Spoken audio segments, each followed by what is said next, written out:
Fobaproa informa. Hay 3 tipos de deudores: los que cumplen, los que no pueden pagar y los que abusan. El gobierno apoya a los que lo necesitan. La ley debe castigar a quienes lo merecen. En realidad parece que no sabemos todos todo lo que quisiéramos saber de esto del Fobaproa. Fobaproa, una palabra que está en todas las bocas, que suena en todas las voces.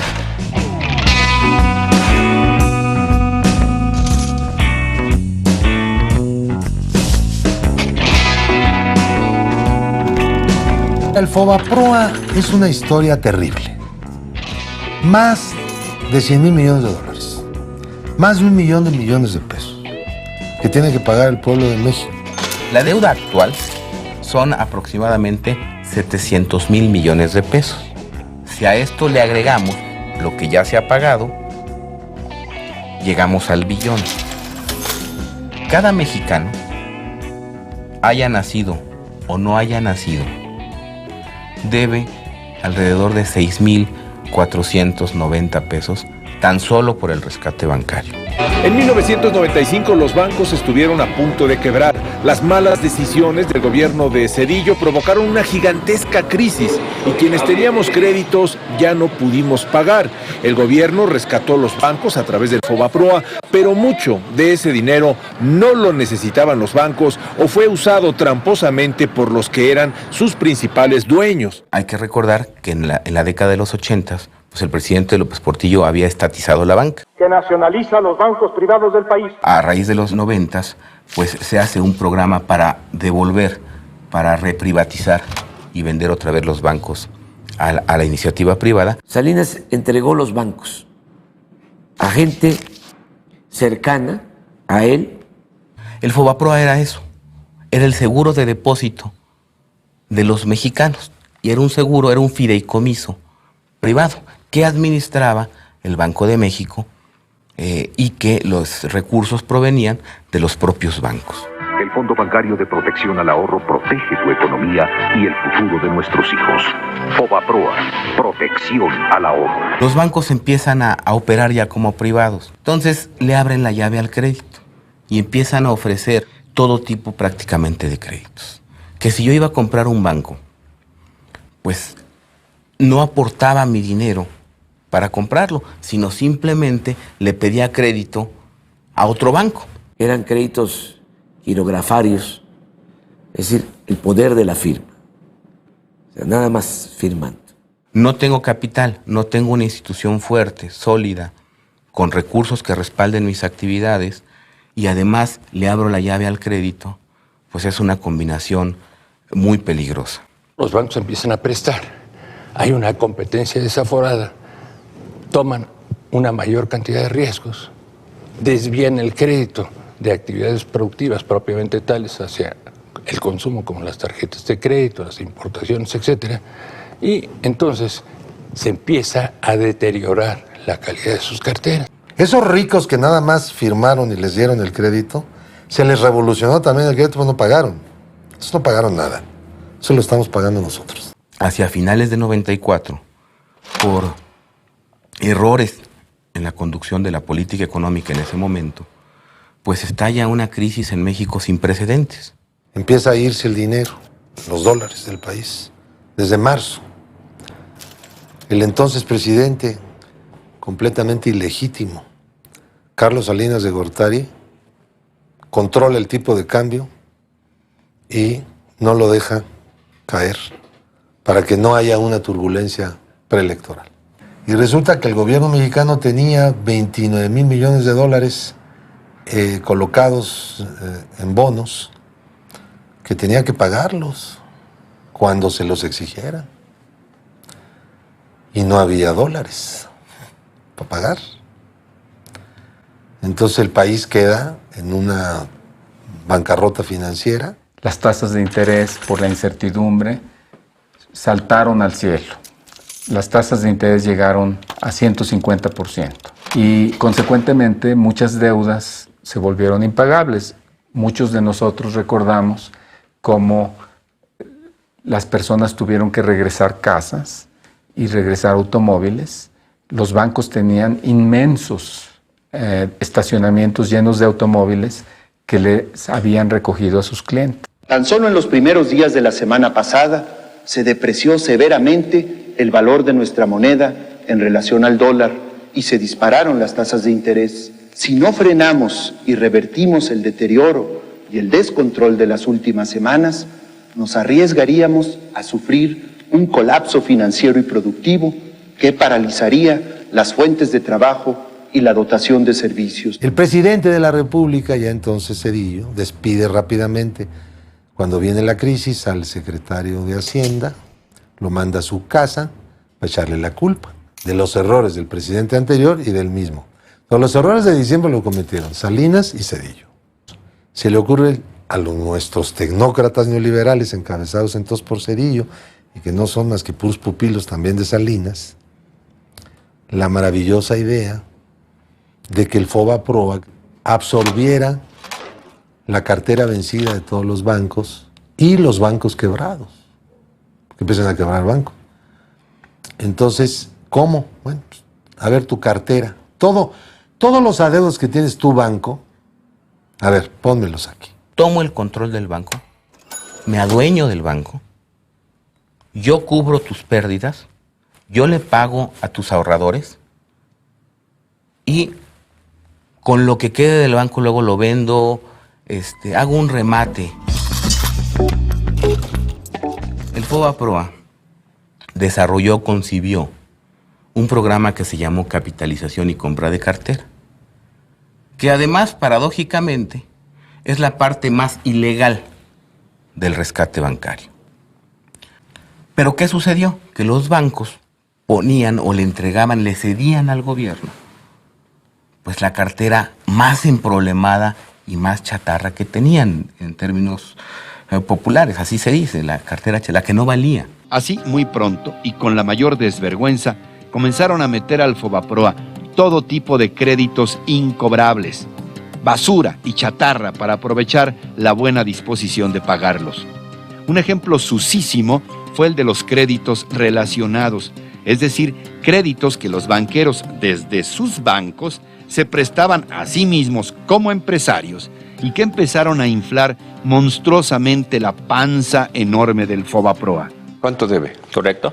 Pues yo tengo en mis cifras alrededor de 120 a 150 millones de dólares. Esas son las cifras que yo tengo de lo que es adeudos. Los únicos dos procesos penales por los que estoy sujeto son, uno, un crédito que le dio Banpaís a una empresa de aerotransportación para comprar unos aviones y que estos aviones no existían y que la empresa no existía. ¿De quién era esa empresa? Es una empresa nuestra. ¿Usted se prestó solito? ¿De su propio banco? Del propio banco. ¿Usted banquero se prestó? No, yo no me empresario? presté. Pasó por los cánones que tenía que pasar, por el Consejo de Administración, por los comités de crédito. Sí, pero todos eran sus cuates. No sabíamos de qué tamaño era esto, porque no habían dado información. Y empezamos una lucha para que nos informaran cuánto debíamos sin saberlo. ¿A cuánto ascienden el día de hoy los pasivos totales brutos del FOBAPROA, ciudadano secretario? ¿A cuánto ascienden los pasivos al día de hoy del Fondo Bancario de Protección al Ahorro, conocido como el señor FOBAPROA? Lo que se tiene que hacer es aplicar la cifra de 552,000 y multiplicarla por la tasa de interés promedio por los meses que han transcurrido. Me limito a reiterarle la pregunta que se ha formulado en reiteradas ocasiones. ¿A cuánto ascienden, señor secretario, al día de hoy los pasivos del FOBAPROA? No se trata de venir aquí a hacer un circo. Si usted no sabe cuánto debe o no ha hecho bien el cálculo, le voy a prestar esta computadora para que en el tiempo de mi intervención haga los cálculos que usted requiera. Señor secretario, pues si no esa calculadora, aunque sea que sea lápiz. Tenemos un secretario de Hacienda irresponsable, porque ni contesta preguntas ni responde de sus hechos. Ahí mete como que no quiere la cosa Zedillo dos iniciativas, con toda la idea de que los diputados no se dieran cuenta que estaban aprobando. Vamos a crear dos organismos. Uno que administre los activos y otro que administre la deuda. Pero para poder hacer eso, tenemos que reconocer esta deuda como deuda pública. El IPAP surgió cuando la deuda que se acumuló a partir del FOBAPROA fue una deuda que era tan grande que tenía que encontrar una salida. Si los diputados aprueban la transferencia de deuda del FOBAPROA a deuda pública, vamos a acabar con deuda pública incrementada. Va a haber que pagarla con impuestos o con gasto público. El PAN decidió cooperar con el PRI para encontrar un compromiso de salida. Y ese fue el IPAP, que era el FOBAPROA, pero con otro nombre. Ya es tiempo, ciertamente, de ponernos de acuerdo, de cerrar el capítulo, de ir hacia adelante. Ya hemos pasado muchos meses viendo hacia atrás, ahora hay que ver hacia el futuro. Tenemos muchas más coincidencias que diferencias sobre las cuales podemos construir soluciones a los gravísimos problemas nacionales. Y el PAN, como Calderón se lo hizo saber muchas veces directamente a López Obrador, dijo que los mexicanos no iban a cargar con esa deuda porque era inconstitucional. Ese era el planteamiento del PAN y de Felipe Calderón. En Acción Nacional queremos que la gente viva mejor. Por eso hemos preparado una solución responsable e integral al problema de FOBAPROA. Evitaremos los abusos de quien sí tiene con qué pagar y no lo ha hecho. Repentinamente aparece Vicente Fox en spots de televisión conminando a los diputados a aprobar el FOBAPROA. Juan y María pidieron prestado para una casa. Hoy ya no pueden pagarla. El PRD exige que no ayudemos a nadie, por lo que muchos deudores perderían sus sueños. Nosotros, los panistas, queremos resolver ya esta crisis bancaria.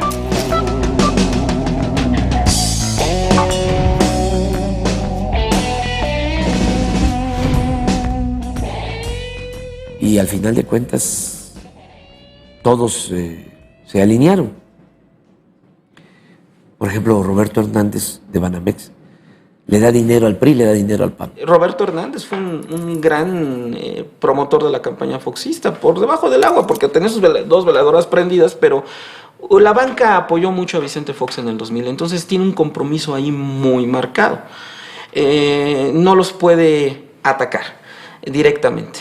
Perdería mucho apoyo y de hecho el PAN podría perder apoyo para la próxima elección. ¿El director del Banco Nacional de México está de acuerdo que quien la hizo la pague?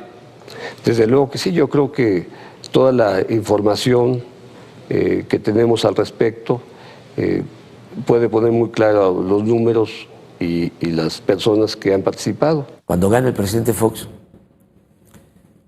le da su casa o una oficina en Las Lomas para que despachara, ya como presidente electo. Y el primer descanso del presidente, su vacación después de la elección de julio, la pasó en una isla que tiene Roberto Hernández en el Caribe.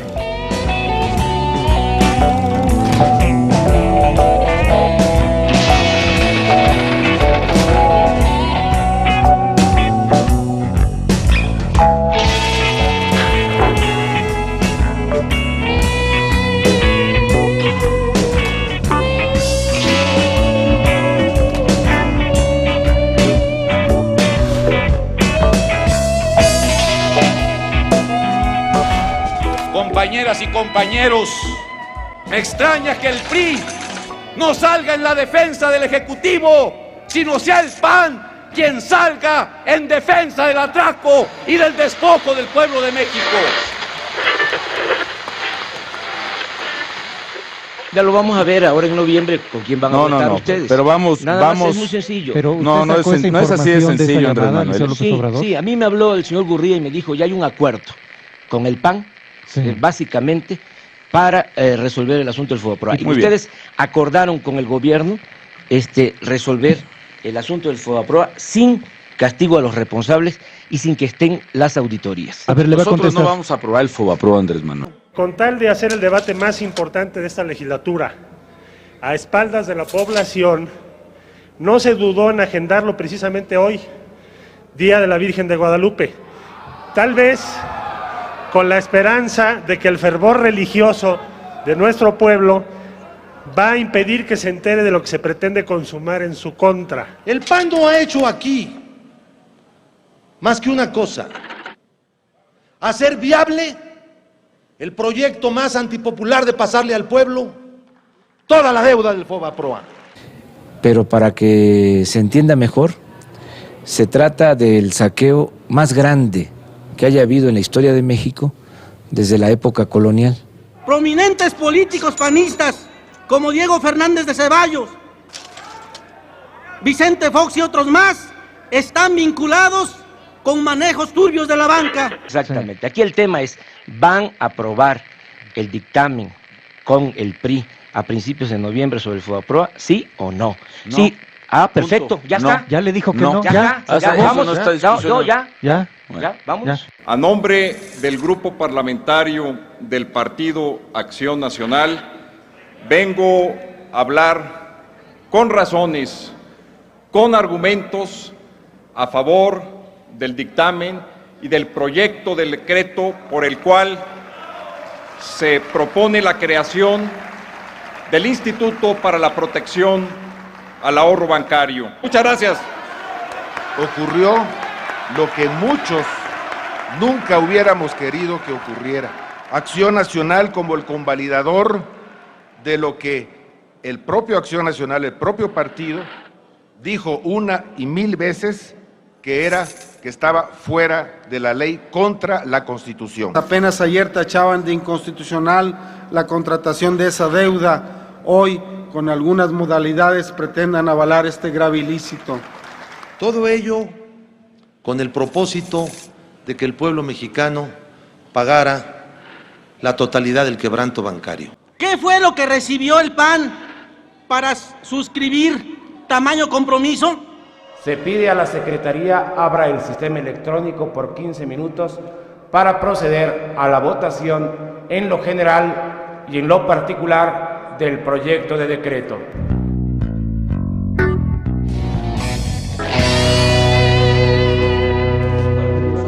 No vamos a aprobar el FOBAPROA, Andrés Manuel. 325 votos en pro, 159 en contra y una abstención. Aprobado en lo general y en lo particular el proyecto de decreto por el que se expide la Ley de Protección al Ahorro Bancario. El gobierno tenía en promedio que salvaguardar 1,000 pesos por mexicano. ¿Cómo es que por salvaguardar 1,000 pesos acabamos debiendo 6,500? Pues no me ayudes, compadre. ¿Dónde quedaron los otros 5,500? Pues evidentemente en los bolsillos de los banqueros o de muchos funcionarios. Dice Jorge de la Rosa desde Texas, se llama, dice, ¿por qué no confiesas, por qué no reconoces que tú fuiste uno de los que aprobó el FOBAPROA? Pues porque yo no era diputado, pero además porque yo no lo creo. Es un peligro que pudo ser atenuado precisamente a través de un mecanismo para proteger los ahorros de los ahorradores. Calderón se presenta como un político exitoso al frente del PAN. No menciona deliberadamente un dato clave de su gestión. Cuando el 12 de diciembre se aprobó el FOBAPROA. ¿Cuándo se convalidó ese saqueo que los mexicanos seguimos pagando? Que es algo que tampoco menciona. Yo le formulé una pregunta la semana pasada muy clara. Ya que habla usted tanto de endeudamiento, ¿a cuánto asciende la deuda interna del gobierno federal? Se escabulló Felipe Calderón. ¿Por qué? Pues porque no le conviene que se sepa, que los ciudadanos sepan que él, como presidente del PAN, instruyó a sus diputados para convalidar este saqueo. Él, Felipe Calderón, junto con los diputados del PAN, hipotecó el futuro de México. Dice Patricia Flores de Lomas de Platero, ¿con qué moral te atreves a decir que López Obrador endeudó a la Ciudad de México cuando tú apoyaste el FOBAPROA? Pero yo que autoricé en ese punto, acabar pronto. Finalmente se enfrentó por parte del gobierno anterior de Zedillo, y eso ha permitido, entre otras cosas, que haya una estabilidad económica como no ha vivido México y sin precedentes. ¿Dónde está el dinero? Esa es la pregunta que hoy nos hacemos millones de mexicanos, que con nuestros impuestos pagamos la deuda del Fobaproa. Una deuda que, para empezar, no es nuestra, pero que el gobierno ha decidido que seamos nosotros, los ciudadanos comunes y corrientes, quienes paguemos los errores y los abusos de unos cuantos. Y de pronto, esas deudas privadas se convierten en deuda que contraemos todos los mexicanos. Y el PAN, que había dicho que no iba a haber impunidad, la convalidó. Pues ellos aprobaron lo del Fobaproa, se pusieron de acuerdo con el PRI. Por eso hablo de que son lo mismo. Fox presionaba mucho el comité ejecutivo del PAN, él ni siquiera era del comité ejecutivo, pero siendo gobernador de Guanajuato asistía a las reuniones y les exigía que apoyaran el plan Fobaproa, el plan del IPAP, el plan de asumir las pérdidas, porque si no, pues como los empresarios iban a pagar sus propios quebrantos, no puede ser. Cuando se aprobó la ley del IPAP, formalmente se convirtió en deuda pública, nos guste o no. Por eso el PRD se oponía tanto. ¿Ustedes creen que es poca cosa que los diputados del PRI y del PAN hayan aprobado el Fobaproa, que son 100,000 millones de dólares, que es una deuda que vamos a heredar a 2 generaciones? Y en el 2001, cuando viene este escándalo de la venta de Banamex, me llega a mí el Bank Report, así se le llamó a los reportes estos de banco, y claramente leo que Banamex no requería de apoyos gubernamentales. Aquí lo evidente es que los accionistas de los bancos y los grandes deudores fueron los verdaderos beneficiarios del Fobaproa. Es el caso de Banamex, que luego fue vendido a Citigroup en 120,000 millones de pesos. En esa época se le compraron algo así como 18,000 millones de pesos, que ahorita nos cuestan casi 100,000 por los intereses, cuando el banco no lo requería. Los que en realidad fueron salvados pues fueron los dueños de los bancos, que mantuvieron su posición en los bancos y que al cabo de varios años pues fueron vendiendo esos bancos a nuevos dueños. Y lo que estamos haciendo ahora es integrarnos a un campeón global, a un campeón mundial. Vendieron el banco en 12,000 millones de dólares y no pagaron un centavo de impuestos. Pero con algo más grave, que el banco se vendió en 130,000 millones de pesos.